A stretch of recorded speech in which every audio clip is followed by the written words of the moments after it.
Boa noite, pessoal. Sejam bem-vindos ao De Olho no Campo. Esse programa que é uma parceria da Natura Frig com a Lelo Sul. E já de início, eu quero pedir para vocês acompanharem o nosso canal no YouTube, Canal Pecuarista, ativarem as notificações, que sempre que tiver um vídeo novo lá, vocês serão avisados. Também quero pedir para vocês acompanharem o nosso site, esse que está passando aqui embaixo para vocês, que de segunda a sexta estaremos informando vocês com as principais notícias do agro. E também quero pedir para vocês acompanharem o nosso Instagram, Canal Pecuarista, que lá também de segunda a sexta estaremos atualizando vocês com as principais notícias do agro. Também temos os nossos colunistas, que de segunda a sexta estarão debatendo diferentes temas. Vamos falar sobre manejo, sobre economia, sobre o mercado do boi. Então acompanhe as nossas redes sociais, que todo dia tem uma coluna diferente. Pessoal, no programa de hoje, vamos falar dos desafios da pastagem brasileira e ao combate ao capim-capeta,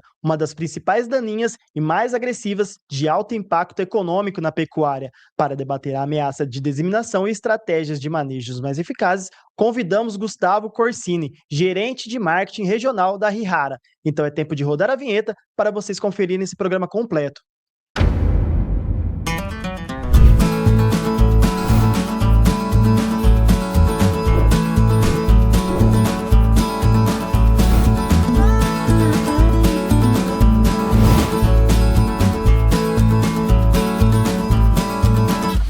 De Olho no Campo. Oferecimento Natura Frig. Pessoal, estamos de volta aqui com o Gustavo Corsini, ele que é gerente de marketing regional da Rihara. Boa noite, Gustavo. Boa noite, Luciano. É um prazer estar com você aqui.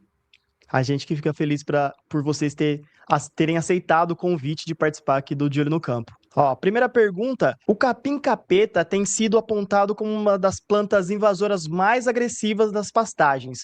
O que explica essa rápida disseminação nas propriedades rurais? Olha, Luciano, esse mato, né, como diz nosso amigo pecuarista, ele realmente incomoda, né? A resposta simples e objetiva é que ele produz muita semente, né? O capim-capeta, ele tem como característica, né, sair as espiguetinhas, né? E cada espiguetinha chega a ter 1.000 sementes por espiguetinha. E uma planta adulta, né, ela chega a ter 200 espiguetas. Então, eu estou falando 200.000 sementes. Para a gente colocar esse número aí para os nossos amigos pecuaristas, né, significa que se eu tenho uma planta por hectare nesse ano, eu vou ter 20 plantas por metro quadrado no próximo ano, se todas vingarem, né? Então, a conta matemática é que ele se espalha de forma muito rápida. Como curiosidade, né, o capim-capeta, o nome científico dele é Sporobolus. Esporo, em grego, quer dizer semente. E bolos é espalhar. Então, é característica inata desse capim se espalhar demais através de semente. Esse é o principal motivo. Excelente. E na prática, quais são os impactos dessa planta daninha na produtividade de pastagem e na capacidade de lotação do gado? Excelente pergunta, Luciano. Vamos lá. Toda e qualquer planta daninha, ela causa um impacto na pastagem, que é competir com a forrageira, né? E se eu compito com a forrageira, eu tenho menos oferta de alimento para o gado. Se a gente for parar para pensar, o capim-capeta, ele chega a diminuir ali de 40% até 60% a disponibilidade de forrageiro. E essa planta daninha, Luciana, ela é muito dura, ela não é palatável, né? Ela tem muito lignina, que a gente fala. Então, o gado é seletivo a ela. O boi não come ela, né? O boi prefere comer outra coisa. Isso vai gerando ilhas de improdutividade. Ou seja, né, a gente tem aquele mosaico de pastejo, áreas muito rapadas e áreas com presença dessa planta daninha. Em números, né, a gente chega a dizer ali que ela diminui a lotação animal em 40%, 60%. De forma prática, se eu tenho 2 bois no hectare, né, eu vou passar a ter 1,2, possibilidade de criar 1,2. Isso diminui aí 0,8 bois. Se você for multiplicar pelo preço da arroba hoje, vamos pegar a base Mato Grosso, aí está 330 mais ou menos. Se eu perder 0,8 boi, média de 16 arrobas, eu estou falando de R$ 4.200 por hectare a menos de produção para o nosso amigo pecuarista. Então, é um impacto muito alto. R$ 4.000 a menos por hectare de possibilidade de ganho, né, no ano de ciclo de alta, para o nosso amigo pecuarista, pesa demais no bolso. Excelente. E muitos pecuaristas ainda não conhecem essa invasora. Como identificar o capim-capeta no campo e perceber os primeiros sinais de infestação? Bom, essa talvez seja a dica de ouro hoje, né? Como evitar que essa planta daninha chegue, né? Ela é uma planta daninha que ela tenha muita pouca área foliar.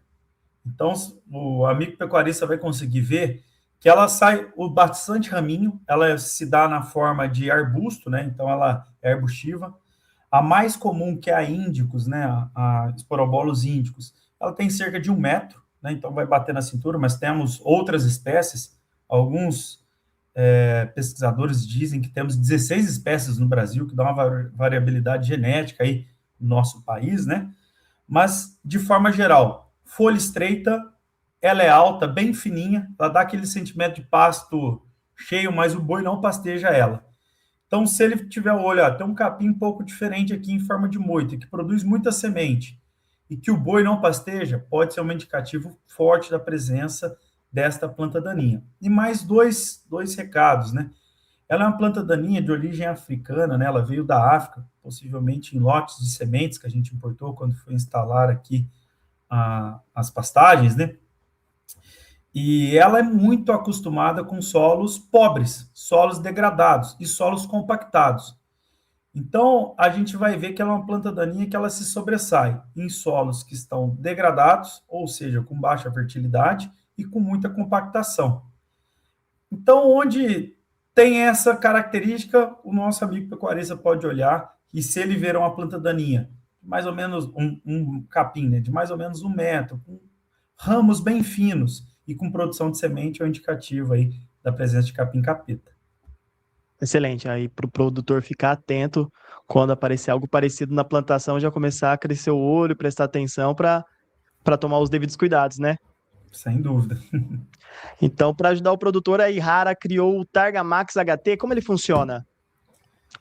Bom, a gente costuma dizer na Ihara, né, tem uma frase de impacto que a gente usa, que pasto é lavoura, né, que a gente tem que cuidar do pasto, porque o pasto é a forma que o nosso país encontrou de criar gado. Somos o maior exportador mundial, o maior produtor de carne de bovina do mundo, né, e criamos a maior parte desse boi a pasto, né. E o jeito de criar o boi é que a gente tenha uma pastagem ampla, com bastante oferta de alimento. E essas plantas daninhas competem com isso. E pensando nisso, né, existem diversos segmentos de plantas daninhas, mas quando a gente fala em gramíneas, perceba bem, Luciano, ela é da mesma família do que a pastagem, né? A pastagem também é feita de gramíneas. Como controlar uma gramínea no meio da outra, né? Então, seletividade é uma coisa importante.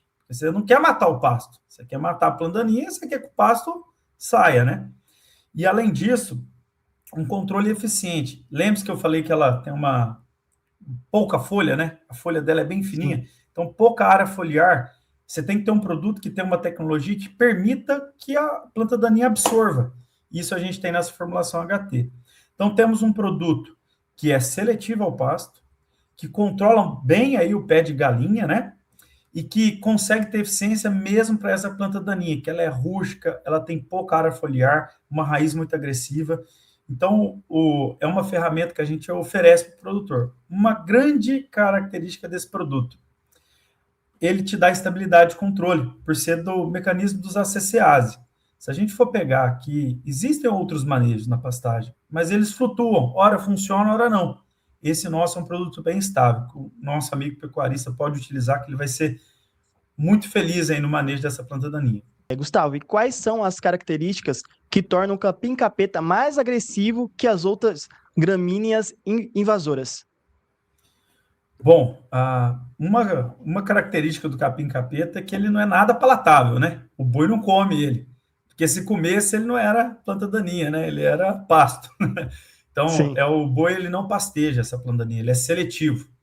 Então, o próprio boi auxilia aí na disseminação, porque ele vai comendo o outro, vai raspando, ele gosta de áreas mais degradadas e ele vai colonizando. A segunda característica, uma produção muito alta de sementes. Produz muita semente mesmo, né? 200, algumas literaturas falam 400 mil sementes por planta, Veja só, 400 mil sementes, né? Uma única planta.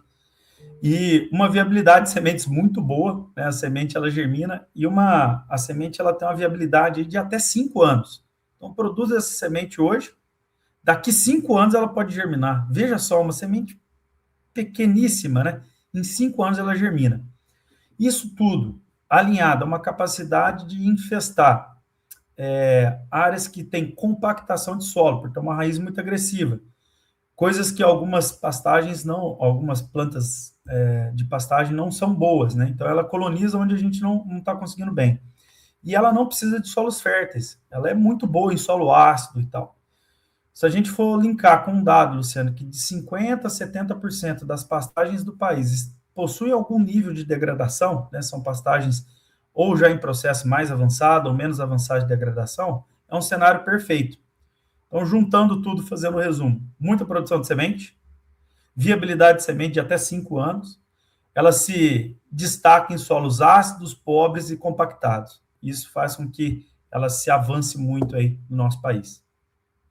Ótimo. E o pecuarista perde mesmo em torno de R$ 3.000 por hectare no ano? Isso desvaloriza a terra, a propriedade? Pode perder mais, né? Se a gente, com o ciclo de alta, o boi estando mais alto esse ano, numa conta rápida aí, a gente perderia algo próximo a R$ 4.000, deixando, 4 mil de faturamento, né? Deixando de produzir aí 0,8 unidades de animal por hectare. E ele pode perder mais, Luciano, porque chega num nível de degradação que o pecuarista ele se vê obrigado a fazer a reforma da pastagem. O que é isso? É começar do zero, né? Apertar o reset. Isto aí, hoje, possui um custo médio de R$ 5.000 por hectare. Então, olha para você ver, uma planta daninha, ela te dá um custo de R$ 5.000 por hectare, que te obriga a fazer essa reforma. E em algumas regiões, Luciano, isso desvaloriza a terra, tá? Então, o pecuarista ele está perdendo o valor de patrimônio também quando essa planta daninha entra. Então, sim, é uma Olha só o preocupação muito prejuízo. grande para o país. Sim, sim, olha só o prejuízo.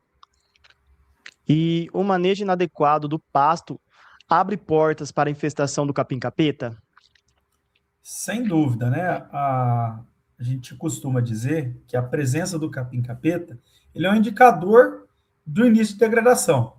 Lembra que eu falei que ele é uma planta daninha que se destaca em solos mais ácidos, em solos que estão com super pastejo, que tem compactação do solo.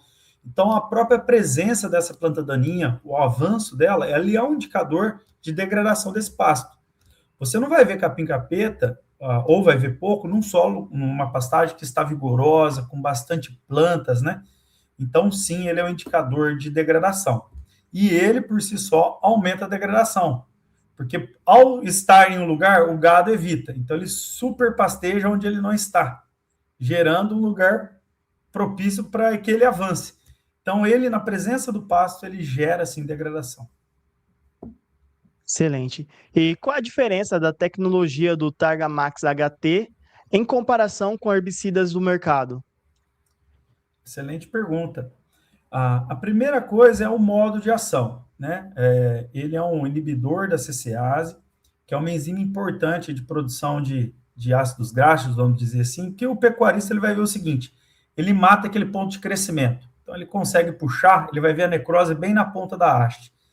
Então, isso aí só o Targa tem, com o registro hoje na cultura da pastagem, né? Para manejo de plantas daninhas em pastagem. Uma outra característica importante é o registro, né? Estamos num país que existem leis rígidas aí e controle muito firme em cima do que você pode ou não utilizar. E ele é o único com registro no país para controle de capim-capeta, o primeiro e único, né? E o terceiro é a formulação. Essa formulação HT é uma formulação que foi desenvolvida na Enrara, que ela melhora a performance do produto. Ele é um produto que já vem com um adjuvante. Para falar para o amigo pecuarista, ele já vem com óleo na formulação. Você não precisa adicionar o óleo nesse produto. Ele já vem com o óleo dele incluso. Então, você soma tudo isso aí, um modo de ação novo na pastagem, né? Um modo de ação que só ele tem registro, produto que não foi exposto nessa cultura ainda, né? E que vem com uma formulação adequada, já com a presença de óleo. Ótimo. E a aplicação desse produto exige a retirada do gado da área ou a interrupção do pastejo? O melhor manejo que a gente enxerga, Luciano, é a gente coloca o gado ele é um aliado, né, para controle disso, né? Você deixa o gado diminui a altura da pastagem, expõe um pouco mais essas plantas daninhas, porque ele não vai comer o capim-capeta, né? Ele vai pastorear, ele vai ser seletivo a isso, né? E aí ele auxilia baixando a pastagem. Ao baixar a pastagem, você entra, a gente tem um período de carência de 3 dias. Espera 3 dias aí para voltar com o gado e depois tá liberado para o consumo do gado, tá?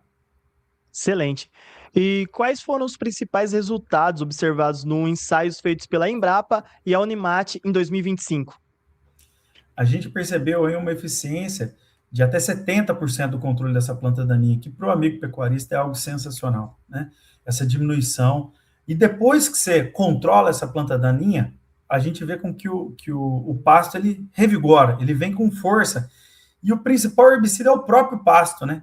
Ele vem e sobrepõe esse capim-capeta e ele vai conseguir te auxiliar no controle. Uma informação importante, a gente percebeu nos dados da Embrapa, da Unimat, até da Fundação MT, que você não citou aí, que o melhor manejo é, às vezes, 2 aplicações desse produto.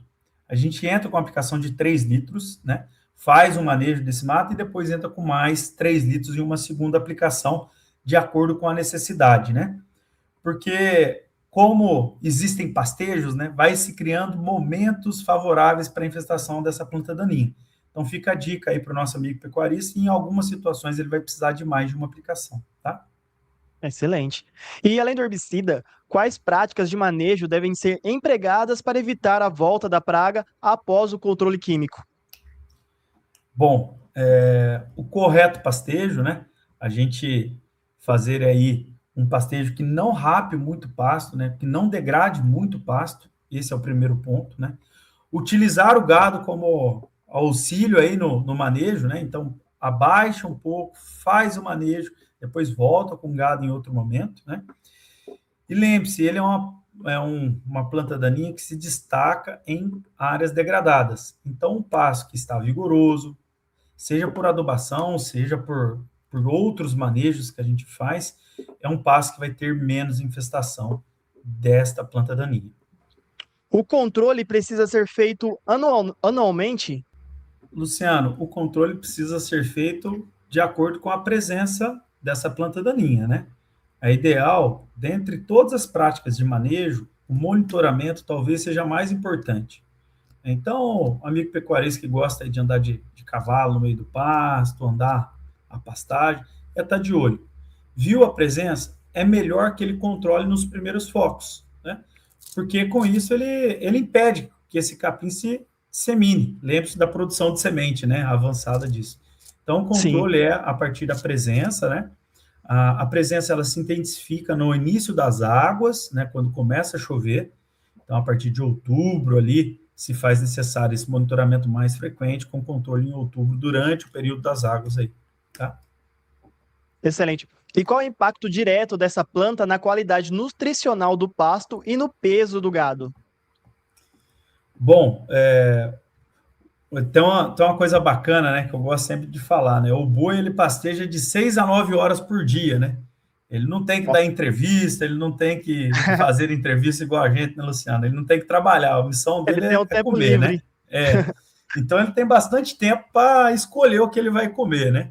Então, o que o gado gosta? Ele gosta de uma forragem mais nova, mais macia. O boi não tem a dentição na parte de baixo, né? Então, ele não gosta de coisas muito duras, né? Então, se a gente for pegar esse capim, ele é pouco palatável justamente por isso. Ele é muito duro, ele é um capim muito fibroso, né? E é ruim para o boi ruminar isso. Ele até come, tá? Se não tiver mais nada ali, ele vai comer, mas por ser muito duro, muito rico em lignina, ele é um capim de baixo teor nutricional. Então, ele afeta a disponibilidade de pastagem, ele afeta onde o boi come, e em caso dele ter que comer, né, o conteúdo nutricional desse capim é muito pobre. Então, o boi acaba que vai perder peso. Né? Vai perder peso porque não vai ter oferta de alimento. E quem perde é o produtor, né? O produtor perde Quem muito perde é o nessa produtor. situação. E só como E dado de curiosidade, né, um boi, ele come na média de 2 a 3% do peso dele em matéria seca, né? Matéria seca é o capim sem água. 70%, 80% do capim é água. Então, você faz uma média aí de um boi grande, né, de 600 quilos, né, ele vai comer aí 18 quilos de matéria seca, que vai dar aí 70 quilos de pastagem por dia, né? Então, o bichão tem tempo come, de comer e come bastante, né? E se ele e não come pensou bem. oferta, ele não vai engordar, né? Sim, come muito bem. Por que a recuperação de uma área infestada é considerada mais cara do que o manejo preventivo? É porque para você, quando ela está bem infestada mesmo, você tem que reformar a pastagem. Então, é basicamente resetar, começar do zero. É máquina, se for capim de semente, é aplicar a semente, conduzir a semente. O boi não vai poder pastejar enquanto esse pasto está crescendo. Então, o impacto financeiro ele é mais alto. Ao contrário do que quando você ainda tem pasto, quando você ainda tem forragem, você consegue manejar ele com custos mais baratos, né? Ele fica mais barato um herbicida, sem dúvida nenhuma, como o Targamax, do que você ter que reformar. O Targamax, ele possui seletividade? Ele mata o capim-capeta sem agredir a gramínea principal? Sem dúvida, né, Sandro, que se ele matasse a pastagem não seria um bom produto, né? Ele é seletivo, sim, tá? A maioria Que das ótimo. pastagens, né? Como a braquiária, a brisanta, que são os nossos principais capins aí que a gente usa de pastagem no país. Mas vale uma ressalva: é sempre bom, nosso amigo pecuarista, consultar aí um engenheiro agrônomo, um técnico, para poder estar junto com ele, né? Aliás, Com afinal de certeza. contas, é um defensivo agrícola que precisa de um técnico responsável para recomendar isso. Mas, de forma bem direta, sim, ele é seletivo. Aí você falou que o pecuarista às vezes precisa de um técnico do lado. Quais são os erros mais comuns que o pecuarista comete ao tentar combater a invasora? O primeiro grande erro é não combatê-la, né? Esse talvez seja o maior erro Sim, do pecuarista. A gente tem uma disponibilidade de pastagem muito alta no país, né, Luciano? A gente tem hoje no país 160 milhões de hectares. É algo inimaginável, né? É muita área. Então, existe sim. oferta de pastagem. E existe um conceito na nossa pecuária nacional que o pecuarista ele é muito acostumado a investir no animal. Comprar bezerro, controle de carrapato no bezerro, suplementação animal no bezerro, e a pastagem, muitas vezes, é deixado para segundo plano. Se a gente for para pensar, o custo é muito baixo se a gente for pelo retorno que ele dá, né? E aí acaba que em alguns momentos, né, o pecuarista ele vai deixando essa planta daninha. Ele foca no animal e deixa a planta daninha. E quando ele acorda, né, o pasto está tomado. E o custo aí de manutenção ou o custo de reforma é muito alto. Então, o maior erro que eu poderia destacar, né, é não manejar. O segundo erro, né, é manejar de forma inadequada, né? A maior parte dos produtos hoje no mercado, inclusive outros da nossa linha, como o invernado, baito, palanque, enfim, eles são focados em plantas daninhas de folha larga, né, que são mais comuns em pastagem também, tá? Seja lenhosas, semi-lenhosas, palmáceas, enfim, né? E essa planta daninha é da mesma família do pasto, são gramíneas.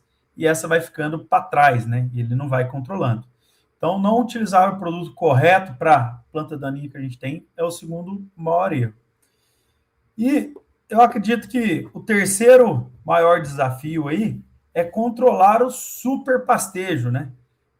Às vezes você quer deixar um pouquinho mais o gado ali, você quer dar uma apurada, isso você abaixa muito o pasto, e aí plantas daninhas como o capim-capeta, ele toma vantagem por ser mais agressivas, né? Por conseguirem aguentar mais isso daí, e aí você acaba favorecendo o ambiente para que ela se dissemine. Excelente. E considerando que o Brasil possui milhões de hectares de pastagem, a grande parte da produção de carne depende do pasto. Qual o risco dessa invasora para a pecuária nacional? O risco é tremendo, né? O risco é tremendo. Se a gente está falando ali que ele vai diminuir de 40% a 60% a capacidade do pasto de aguentar animais, ou de forma clara, diminuir na média, de 2 animais para 1,2 para 0,8 animais por hectare, a gente está falando um impacto de R$ 4.000 por hectare. Você multiplica isso aí por 160 milhões, você vai ver o impacto que isso pode causar na pecuária nacional, né? Então, o Grande. impacto financeiro e o impacto de produtividade, né, ele é muito alto. Você ter 40% menos de possibilidade de carne por hectare, e terra no Brasil hoje não está tão barata mais, né? Você vai ter ou ter que comprar mais terra ou colocar menos animal. De todo jeito é prejuízo.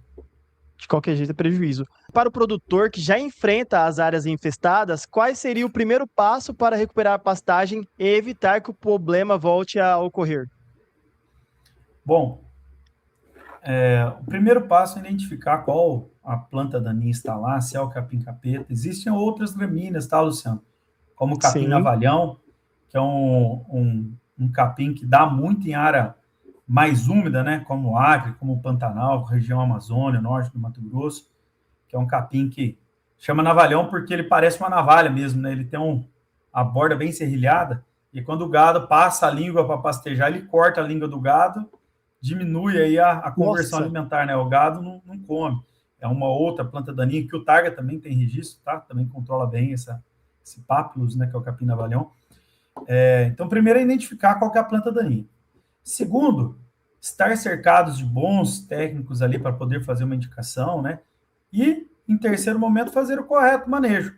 No início das águas ali, fazer o manejo com Targa Max, se for a presença de capim navalhão, capim capeta, ele vai ter bom sucesso. Então, monitoramento, ter uma boa recomendação do lado. Temos excelentes clientes aí que podem auxiliar aí o nosso amigo pecuarista a fazer o correto manejo, né, e aplicar no momento correto.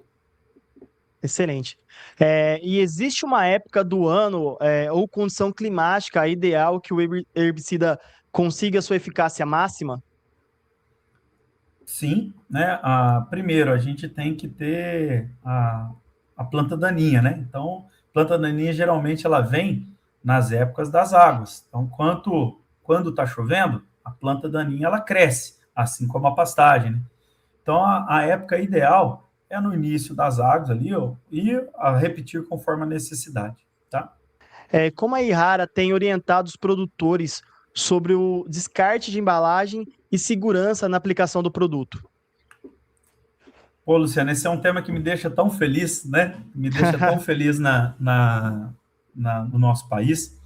O nosso país, Luciano, ele é líder na reciclagem, né? No recolhimento dessas embalagens, né? Ninguém no mundo consegue fazer próximo do que nós fazemos. Nós recolhemos 95% das embalagens que a gente coloca no campo. Isso é um case, ninguém no mundo consegue isso. Então, o nosso produtor ele está de parabéns, né? É um case de sucesso, né? Nos orgulha, isso nos orgulha muito. Como recomendação, né? Cada cidade, né? Cada polo, existe um ponto de entrega de embalagens vazias. Então, isso geralmente sai até na nota fiscal no momento da emissão, né? Ou no receituário agronômico. E o nosso amigo pecuarista, amigo produtor, pode olhar ali aonde ele pode devolver. Existem contatos que ele pode agendar essa entrega dessas embalagens vazias, né? E isso aí, para nós, é um motivo de orgulho muito grande, né? O nosso produtor está de parabéns. Excelente. E além de máquinas e animais, o vento e a fauna são importantes para a disseminação do capim-capeta? Sim, são sementes muito pequenas, né? Quem já conhece o capim-capeta, ela é uma planta assim, ela dá uma espiguetinha com sementes muito pequenininhas.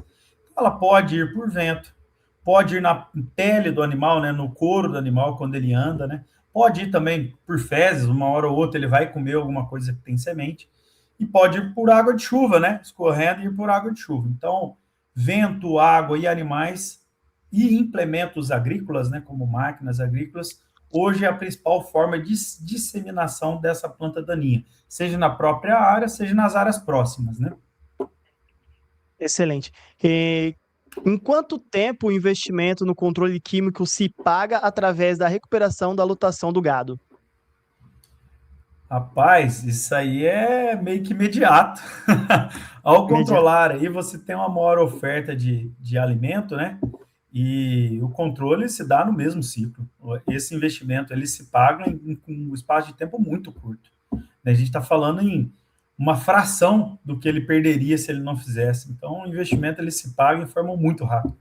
Gustavo, gostaria de agradecer a sua participação no nosso programa. Espero receber você mais vezes aqui para falar com a gente. Que bom, Luciano. Foi um prazer. Eu convido aí o nosso amigo pecuarista a acessar o nosso site, as nossas redes sociais. A Errara é uma empresa que ela entrou na pastagem, Luciano, há cerca de 3, 4 anos. E estamos trazendo muita coisa nova para o mercado, muita coisa que é novidade, como manejo de cigarrinha, por exemplo, que é um outro grande problema da pecuária. Temos produtos aí que se destacam muito para o controle dessa praga, como, por exemplo, teremos muitos outros lançamentos. Temos um produto ali que, além de controle de cigarrinha, ele controla carrapato. Olha para você ver, você controla carrapato no pasto, que é onde a maior parte do carrapato está, né? Que é o caso dos Zeus. Então, convido o nosso amigo pecuarista a acessar o nosso site, acessar os nossos clientes e ter acesso às nossas ferramentas. É uma empresa que veio para contribuir aí para a pastagem com muita tecnologia e inovação, que é a cara da Errara, né? Excelente. E muito obrigado pela oportunidade. www.errara.com.br. Tá bom? Beleza. E quando tiver novidade, você avisa a gente que nós convidamos vocês novamente para falar um pouquinho, ensinar um pouquinho para o produtor como combater certas pragas. Pode deixar. Foi um prazer, Luciano.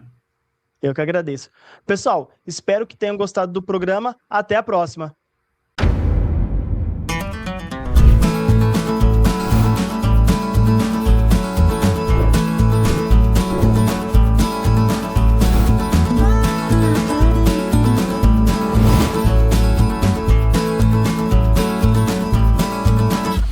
De olho no campo. Oferecimento Natura Frig.